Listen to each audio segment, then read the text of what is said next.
Hello everyone, मेरा नाम अभिषेक है। और कुछ दिनों पहले मैंने एक वीडियो बनाई थी जिसमें मैंने बात की थी कि जो लोग बहुत खुश हैं ऋषि सुनक के यूके का प्राइम मिनिस्टर बनने से। अम, थोड़ा सा ऐसा भी कहा जा सकता है जो लोग बहुत उछल रहे हैं इस बात पे। उस बात का कोई फ़ायदा नहीं है। आपकी जो खुशी है वो अच्छी बात है, लाइक टू सम एक्सटेंट। बढ़िया है, अच्छी बात है कि भाई इंडिया के ओरिजिन का कोई बंदा बन गया। बट एक्साइटेड होने वाला उसमें कुछ नहीं है, जैसा कि मैंने कहा था। अम, शायद ये ज़्यादा प्रो यूके होगा मुकाबले एक बोरिस जॉनसन जैसे इंसान के। और अब ऐसा काफ़ी लोग कह रहे हैं।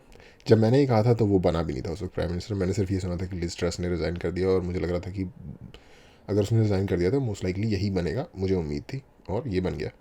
अम, और किसी को भी वो इंसान पसंद नहीं होता, मैंने कहा था ना या फिर डेंट आई से सो। वो व्यक्ति पसंद नहीं होता, लेकिन कहीं ना कहीं मैं वो कर रहा हूँ आज। तो उसके लिए माफ़ी चाहूँगा, लेकिन करना पड़ेगा क्योंकि कुछ चीज़ें सामने आई हैं और नई उसके बाद। एक तो मैंने और भी जो एनालिस्ट वगैरह हैं यूट्यूब पे, मैं तो कोई एनालिस्ट नहीं हूँ यार, शायद ही कोई कभी कभार मुझे देखता है, लेकिन बहुत सारे लोग जो जिनको बहुत सारे लोग फॉलो करते हैं, अब वो लोग ये बातें सामने लेके आ रहे हैं कि कैसे इस बात से कोई खास फ़र्क नहीं पड़ेगा। और स्पेशली एक जो इंडियन ओरिजिन की ही एक लेडी है, something Suella something Braverman नाम है शायद उनका। उन्होंने एक इंडियंस के बारे में बयान दे दिया था कि भाई ओवर स्टे सबसे ज़्यादा इंडियन करते हैं यूके में।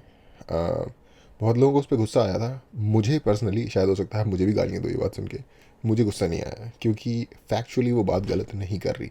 बहुत सारे लोग ओवर स्टे करते हैं यूके में। अब उसका बहुत जगह से ये जवाब दिया जा रहा है कि भाई यूके वाले भी तो अनइनवाइटेड आ गए थे इंडिया में, उन्होंने भी तो 200-300 साल तक ओवरस्टे किया था। तो हम उन्हें नहीं रोक पाए और जो हमारे बंदे वहाँ ओवरस्टे कर रहे हैं उनको वो नहीं रोक पा रहे। तो मैं ये नहीं कह रहा कि वो गलत है, वो मोरली गलत है। मैं या लाइक वो आई डोंट नो आप कैसे इक्वेट कर रहे हो उन दो चीज़ों को। आप कहीं अगर ऐसा सोच रहे हो कि भाई ये लोग जाके उस चीज़ का बदला ले रहे हैं, नहीं, ये इंडिविजुअल लेवल पे पैसे कमा रहे हैं अपने पर्सनल फ़ायदे के लिए ओवरस्टे कर रहे हैं और लॉ को ब्रेक कर रहे हैं अपने एंड पे। उन्होंने भी किया था एक मोरल लॉ को ब्रेक, जब वो हमारी कंट्री में आके उन्होंने कब्जा कर लिया और लूट लिया हमारे लोगों को। उनके पास ताकत थी तो उन्होंने कर लिया, ये लोग चला के तो इसलिए ऐसा कर लेते हैं। अगेन किसी को भी मैं जस्टिफाई नहीं कर रहा, मैं तो सिर्फ सच को सच बोलने की कोशिश कर रहा हूँ। अगर ये लोग ओवरस्टे कर रहे हैं तो मैं क्यों, जब मुझे पता है कि इंडिया से कितने ज़्यादा लोग ओवरस्टे करते हैं, इलीगल तरीके से वहाँ जाते हैं, तो अगर कोई इस बात को पॉइंट आउट कर रहा है तो मैं उस पर ये नहीं कह सकता कि नहीं वो तो रेसिस्ट है, वो तो झूठ बोल रहे हैं, क्योंकि जो बोल रही है ना वो भी इंडियन ओरिजिन की ही है। बट उससे एक बात ज़रूर सामने आती है कि आपके नस्ल से कोई हो, उसका मतलब ये नहीं है कि उसकी लॉयल्टी आपके साथ जुड़ी होगी। वो किस चीज़ के साथ अपने आप को अम, उस उसकी लॉयल्टी किस चीज़ के साथ जुड़ी हुई है, ये डिपेंड करता है वो क्या काम कर रहा है या उस इंडिविजुअल के ऊपर, वो किसको किसके प्रति अपने आप को लॉयल मानना चाहता है। तो ये एक थोड़ा लंबा एग्जांपल हो गया, बट अगर आप फिर ऋषि सुनक को भी उठा के देखो इसी कॉन्टेक्स्ट में, तो उसकी जो लॉयल्टी है वो जुड़ी होगी जो उसकी कंट्री है जहाँ पे वो पैदा हुआ है। हम्म, जहाँ जिस कंट्री की ग्रोथ या तरक्की या प्रॉपर मैनेजमेंट की रिस्पॉन्सिबिलिटी उसके ऊपर आई है। अगर आप ये पहली बात तो मुझे ये नहीं समझ आ रहा कि इंडिया को उससे फ़ायदा क्या हुआ। एक पैटी छोटे लेवल का जो हमारे अंदर भड़क है ना, जो कई लोग इस तरीके के बयान देते हैं ऑनलाइन की, या फिर लिख देते हैं चीज़ें, ओ हमने उनको वो दोबारा से कॉन्क्वेस्ट कर लिया, क्या कहते हैं what ever 1857 British conquest India, what ever 2022 Indian conquest, ये कुछ भी नहीं है भाई। हमने कोई कॉन्क्वेस्ट नहीं किया है। वो बंदा वहीं पैदा हुआ था, वो बंदा वहीं बड़ा हुआ है। अगर जाके उसके किसी पर्सनल कॉन्वर्सेशन को कहीं से आपके हाथ में कुछ टेप रिकॉर्डिंग लग जाएगी तो आपको पता चलेगा कि वो बंदा उसी जगह की हमारे यहाँ से बहुत ज़्यादा इज्जत करता होगा। रिस्पेक्ट मतलब इज़्ज़त लाइक दिल से रिस्पेक्ट करता होगा कि हाँ ये एक बढ़िया कंट्री, ये एक बेटर सिस्टम है। क्योंकि ऐसा ही होता है दोस्त। जो लोग वहाँ जाते हैं ना, वहाँ जाके रहते हैं, वो लोग कहीं ना कहीं उस जगह की रिस्पेक्ट ज़्यादा करते हैं, इसीलिए वो वहाँ गए। आपको आप मानो या ना मानो, कह सकते हैं लोग भाई पैसे के लिए, बेटर अपॉर्चुनिटीज़ के लिए, इन चीज़ों के लिए चले जाते हैं। पैसा कमा के जब पैसा कमा लिया इनफ तब तो वापस आ सकते हैं, नहीं। उनको पता होता है कि ये जगह बेटर है उनकी नज़र में। अब बेटर किस चीज़ में ये नहीं पता, हो सकता है एक चीज़ में बेटर हो या दूसरी चीज़ में बेटर हो, लाइक लॉ एंड ऑर्डर में बेटर हो, अपॉर्चुनिटीज़ ज़्यादा होने में बेटर हो, साइंस की रिसर्च में बेटर हो, जिस भी चीज़ में बेटर हो, स्पोर्ट्स की अपॉर्चुनिटीज़ में बेटर हो। इंसान को तो अपॉर्चुनिटीज़ चाहिए। कहने का मतलब ये है कि जो भी बंदा यहाँ से उठ के वहाँ गया है, वहाँ रह रहा है, वहाँ की किसी भी पोजीशन का फ़ायदा उठा रहा है, उसकी लॉयल्टीज़ भी वहाँ जुड़ी होंगी, उसकी सिंपथीज़ भी वहाँ जुड़ी होंगी। उसके मुकाबले जो वहाँ के नेटिव वाइट लोग हैं उनकी शायद सिंपथी आपके साथ ज़्यादा हो मुकाबले उन लोगों के। एक कहावत है हिंदी में भी और इंग्लिश में भी। हिंदी में है शाह से ज़्यादा शाह का वफादार, और इंग्लिश में है more loyal than the king. तो वो वाली कहानी होती है इन लोगों की, अगर आपको समझना है कि इनका माइंड सेट क्या है। तो या ऐसे कह लो, जो बंदा कन्वर्ट हुआ होता है ना किसी चीज़ में, किसी नई कंट्री में गया होता है, किसी रिलीजन में गया होता है, वो उस उसका जो उसकी जो लॉयल्टी होती है, उसकी जो शो ऑफ करने की जो विल होती है, वो उससे भी ज़्यादा होती है जो कि उस चीज़ में ही पैदा हुआ था। इसको कहने के थोड़े से और विभत्स तरीके भी हैं, बट आज उनको रहने देते हैं।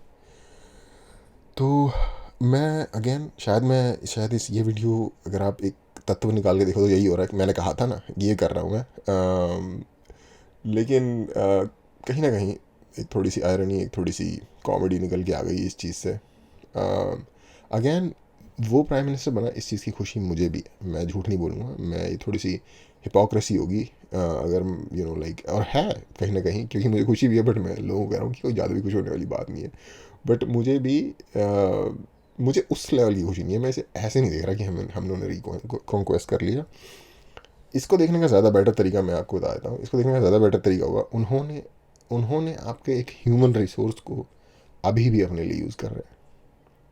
वो हमारे ह्यूमन रिसोर्स को यहाँ आके, यहाँ के लोगों को उठा के उनको ट्रेनिंग दी थी उन्होंने। जब वो यहाँ आए थे उनको लोग चाहिए थे, जो ह्यूमन रिसोर्स चाहिए था जो उनके एडमिनिस्ट्रेशन में हेल्प कर सके पूरी दुनिया में, जो उनकी राज था, क्या कहते हैं, एम्पायर। तो उन्होंने लोकल लोगों को भी ट्रेन किया। आईसीएस की प्रॉपर सर्विस होती थी। ब्राउन लोकल लोग आईसीएस बनते थे और उनकी एडमिनिस्ट्रेशन को चलाते थे। सिर्फ वो एक और बड़े लेवल पे हो रहा है, अब वो अपनी कंट्री चलाने के लिए भी बंदा उठा रहे हैं जो कोकोनट है, बाहर से ब्राउन अंदर से वाइट। यही टर्म यूज़ होती थी उन लोगों के लिए। सॉरी अगर किसी को बुरा लगे ये सुन के। तो हमने उन्हें कॉन्क्वेस्ट नहीं किया दोस्त, उन्होंने अपनी बेटर अपॉर्चुनिटीज़ का लालच दे के हमारी नस्लों को कॉन्क्वेस्ट किया हुआ है। और जो लोग बाहर जाते हैं, ये बात भी याद रखना, वो क्रीम होते हैं सोसाइटी के। क्योंकि देखो, बाहर अपना देश छोड़ के दुनिया के दूसरे हिस्से में जाने की सबसे पहले तो वो इंसान हिम्मत कर पाया। बहुत सारे लोग गाँव में पड़े होते हैं, कोई अपॉर्चुनिटी नहीं होती, कोई प्रोस्पेक्ट नहीं होता, बट फिर भी कभी छोड़ के नहीं जाते, क्योंकि आउट ऑफ कंफर्ट जोन जाने का नेचर ही नहीं उनका होता। तो जो भी इंसान इंडिया से इमिग्रेट हो गया, एमिग्रेट और बाहर की कंट्री में इमिग्रेट हो गया, उसके अंदर एटलीस्ट ये वाली क्वालिटी या फीचर तो है कि वो आउट ऑफ कंफर्ट जोन जाने की विलिंगनेस है उसके अंदर, ठीक है। और मोस्ट लाइकली वहाँ पे जाके वो लोग सक्सेसफुल भी हो जाते हैं, क्योंकि मेहनती भी होते हैं वो लोग। आउट ऑफ कंफर्ट जोन जाने के लिए जो तैयार है वो मेहनत करने के लिए भी ऑटोमेटिकली लॉजिकली तैयार ही होगा। तो इसको समझो कि हम लूज कर रहे हैं अच्छी क्वालिटी का ह्यूमन रिसोर्स हमारी कंट्री से। और मुझे पता है कि उसके पूर्वज पहले केनिया गए थे, फिर केनिया से वहाँ गए, बट केनिया भी क्यों गए, है ना। और जब केनिया से उन्हें निकलना था तो वापस इंडिया क्यों नहीं आए, यूके क्यों चले गए। तो कहीं ना कहीं अपनी बेटर पॉलिसीज़ और जिस तरह से उन्होंने अपनी कंट्री डेवलप की है, उसका वो आज भी उसका लाइक बेनिफिट से रीप कर रहे हैं। कॉन्ग्रेचुलेशन हमारे लिए इस चीज़ पे बनता है कि हमारे लोग कहीं ना कहीं इतने टैलेंटेड हैं कि वहाँ पहुँच गए। उसमें कमी ये है कि देखो यार, अब जब 7-8% साउथ एशिया के लोग वहाँ रहते हैं, वहाँ की पॉपुलेशन का पार्ट है, तो 20 में से एक बार अगर यहाँ का ओरिजिन का प्राइम मिनिस्टर बन भी जाता है उनकी कंट्री में, तो कोई इतनी बड़ी बात नहीं है। रेशियो का जो नंबर गेम है वो यही कहता है। क्योंकि अगर हमारी पॉपुलेशन अगर 5% है पॉपुलेशन का, तो 20 में से एक बार यहाँ का पीएम बनना चाहिए, अगर इक्वल अपॉर्चुनिटी प्रोवाइड हो रही है तो। Just by math, just by the number game. तो उसमें भी कोई बहुत बड़ी क्या कहूँ उपलब्धि नहीं है। क्योंकि हम कैसे भी करके इसको अगर अपनी उपलब्धि साबित करेंगे ना, तो हम बेसिकली क्या करना है, क्या कहना चाह रहे हैं, ओ हम इतने ज़बरदस्त लोग हैं कि हम जाके पूरी दुनिया पे छा जाते हैं, हम सीईओ बन जाते हैं, हम जाके दूसरी कंट्री के प्राइम मिनिस्टर बन जाते हैं। तो हम उतने ज़बरदस्त हैं कि दूसरे की कंट्री के जाके चला लेंगे, हम दूसरे की जाके कंपनी चला लेंगे। हम अपने यहाँ उस लेवल की, गूगल के लेवल की कंपनी क्यों नहीं खोल सकते, या बना सकते, ग्राउंड से उठा सकते। वो चीज़ ज़्यादा इंपॉर्टेंट है या दूसरे की कंपनी में जाके काम करना ज़्यादा इंपॉर्टेंट है? दूसरे की कंपनी में काम करने की जो इंपॉर्टेंस है उसको मैं मिनिमाइज़ नहीं कर रहा, बट उस पर प्राउड वो लोग ले रहे होते हैं जिनका खुद का कुछ नहीं, like nothing is going on for those people. और लाइक बस बीसी करने के लिए उन उन उन उन बातों को या उन लोगों की उपलब्धियों को यूज़ कर रहे हैं, या फिर अपनी तरफ से अपनी अचीवमेंट से डिस्ट्रैक्ट होने के लिए कर रहे हैं। तो अगेन मैं काइंड ऑफ थोड़ी सी घंटी भी बजाने की कोशिश कर रहा हूँ यहाँ पे इस बात के ऊपर कि भाई वो बन गया है वहाँ पे, हमें उससे मोस्ट लाइकली कोई एक्स्ट्रा फ़ायदा नहीं होगा सिवाय इसके कि हम छाती ठोक लेंगे कि भाई इंडियन बंदा है, इंडियन ओरिजिन का बंदा है वहाँ पे, वो बन गया है, वट एवर जो भी आपको हिंदू कहना है, हिंदू बन गया है वहाँ पे, जो भी कहना है उससे होगा क्या। लेकिन फेक छाती ठोकने वाली गेम है ये, टर्म ख़त्म होगी, हट जाएगा इंडिया का या आपका एज एन इंडिविजुअल, आपका उससे क्या फ़ायदा होगा, आपने क्या अचीव किया अपनी लाइफ में। और ज़िंदगी एक्चुअली टाइम तो काटना ही है ना अपने आप को, अगर आप कुछ कर नहीं रहे हो तो डिस्ट्रैक्ट तो करोगे ना किसी तरीके से, अदरवाइज़ अपने आप को ही आप गाली दोगे यार मैं कुछ कर क्यों नहीं रहा। तो आप इस तरीके से लेते हो, दूसरे की प्राइड में से एक केक में से एक टुकड़ा लेके अपने मुंह में डाल लेते हो, खा लेते हो कि उसका प्राइड थोड़ा सा मैं भी ले लूँ। अदरवाइज़ ये कैसा प्राइड है, इंडियन बन गया, हाँ तो आपका कहने का क्या मतलब है कि इंडियन बहुत एडवांस्ड होते हैं, तो यानी कि आप रेशियल अपने ऊपर आप सुपीरियोरिटी की सोच रखते हो। ये यही बनेगा ना बात, फाइनली तो इसी एंड में बात जाएगी ना कि हम या तो हम संस्कृति वाइज इतने अपने आप को सुपीरियर मानते हैं दूसरों से, या रेशियल सुपीरियर मानते हैं अपने आप को दूसरों से। यही यही यही तो फाइनल थॉट बन रहा है ना उस बात का, अगर हम ये कह रहे हैं कि हमारे बंदे इतने ज़्यादा अच्छे हैं। या आप अपने एजुकेशन सिस्टम को बहुत अमेजिंग मानते हो, इसी में से दो तीन ऑप्शंस में से एक चीज़ हो सकती है जो कि जिसमें से कि कुछ भी अच्छा नहीं है। क्योंकि अगर रेशियल सुपीरियोरिटी मान रहे हो तब तो भाई थोड़ा सा डॉक्टर के पास विजिट ज़रूरी हो गई है। अगर आप अपनी संस्कृति को बहुत सुपीरियर मानते हो तो यानी कि आप पास्ट में डेवलप कर रहे हो। क्योंकि मॉडर्न संस्कृति अगर आप इंडिया में जाके देखोगे, सड़कों की क्या हालत है, लोगों की लाइफ की क्या हालत है, एक आम इंसान की क्या हालत है, हाइजीन की क्या हालत है, इंफ्रास्ट्रक्चर की क्या हालत है, तो आपको संस्कृति में कोई सुपीरियोरिटी दिखाई नहीं देगी।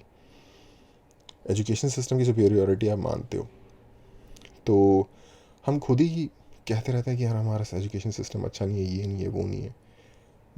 अलग सोचने वाले लोग हम पैदा नहीं करते, क्रिएटर्स पैदा नहीं करते, हम फॉलोअर्स पैदा करते हैं, यू नो। तो थोड़ा सा तो बेसिकली, और मैं एक्चुअली बताता हूँ इससे होता क्या है। अपनी आइडेंटिटी का प्राइड एज एन इंडियन या एज ए ब्राउन पर्सन या as a South Asian person, अपनी आइडेंटिटी का प्राइड लोग देखना चाहते हैं। क्योंकि सेल्फ में कुछ ऐसा प्राइड नहीं आ रहा, कोई फुलफिलमेंट नहीं आ रही सेल्फ के अंदर से, और इसलिए उस बंदे से ले रहे हैं, सुंदर पिचाई से ले रहे हैं, सत्या नडेला से ले रहे हैं, ऋषि सुनक से ले रहे हैं। कुछ तो अच्छा होना चाहिए ना लाइफ में। और बहुत सारी चीज़ें होती हैं जिनसे हम ये चीज़ लेते हैं साइकोलॉजिकल लेवल पे। इंडिया मैच जीत जाता है, हमें क्या डायरेक्टली कोई फ़र्क थोड़ी पड़ता है, इंडिया क्रिकेट अगर क्रिकेट मैच जीत जाता है तो। लेकिन हम उससे एक उधार का प्राइड लेते हैं जो हम अपनी पर्सनल लाइफ की अचीवमेंट्स अगर नहीं हो रही या things are not going on with us in our life, तो हम उस चीज़ की उधार की खुशी लेते हैं, डोपामिन बूस्ट काइंड ऑफ लेते हैं। और ये बहुत रैबिट होल है, आप इसमें deeper and deeper and deeper चले जाते जाओगे। लेकिन जो इसके अलावा जो दूसरी साइड पे जो रियल चीज़ है, जो रियल हिट है, जो लाइक फुलफिलमेंट या अकॉम्प्लिशमेंट के बाद जो आता है, जो सेल्फ की अकॉम्प्लिशमेंट के बाद आता है, वो मैंने शायद कई बार पहले भी एग्जाम्पल में बात की है। खुद से कोई चीज़ अचीव करके देखना। फॉर एग्जाम्पल मान लो अगर आप फॉर एग्जाम्पल ओवर वेट हो, एक वेट का लिमिट बनाओ कि मैंने इस वेट पे पहुंचना है, और उस वेट पर पहुंचना जिस दिन आप पहुंचोगे, या आपने कोई टेस्ट क्लियर करना है कि मैंने ये चीज़ लेनी है, या मैंने ये सर्टिफिकेशन लेनी है, या मैंने जो मर्जी, ठीक है, मैंने एक ये गोल है जो अचीव करना है, और फिर जिस दिन वो आप गोल अचीव कर लोगे, वो वाली जो फीलिंग होगी उस गोल को देख के अचीव करके अपने सामने, चाहे वो सर्टिफिकेट हो, चाहे वो वेट की मशीन में अपना वेट देखना हो, या जो भी वो चीज़ जो आपने सेट की है, उसके बाद जो फीलिंग आई कभी उसको कंपेयर करके देखना इंडिया के मैच जीतने से या ऋषि सुनक के बीएम बनने से यूके का। तो जो उस चीज़ में फ़र्क होगा ना, वो वाली जो खुशी होगी, और जो इन चीज़ों से जो खुशी आती है, उनके बीच का जो फ़र्क महसूस जब आप करोगे, तब आपको रियलाइज होगा रियल सेल्फ अकॉम्प्लिशमेंट का वो क्या होता है। ये चीज़ शायद ऋषि सुनक आज महसूस कर रहा हो, या उसकी फैमिली शायद आज महसूस कर रही हो। हम तो सिर्फ दूसरे की पाई में से एक पीस उठा के डोपामिन बूस्ट ले रहे हैं।